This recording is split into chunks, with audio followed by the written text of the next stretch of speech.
Hello friends, in this video I will show you how to add time zone to your calendar in Outlook.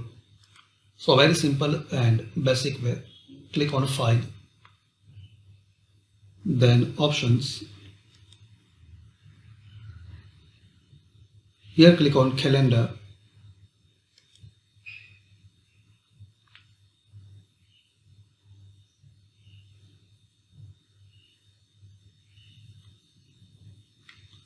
Scroll down. Underneath time zone, you will see this is the default time zone in my Outlook.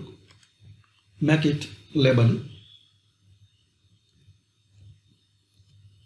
like Chennai.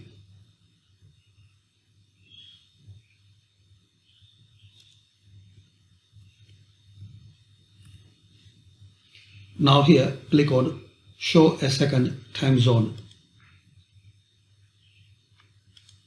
You can select a time zone from this list.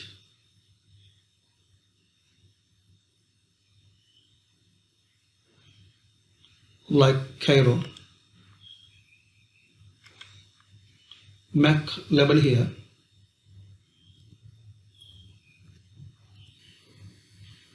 So this, now here click on OK. Now click on calendar.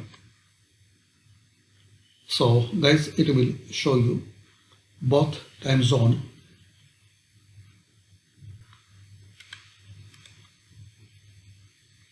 So thanks for watching and please comment this video useful for you or not.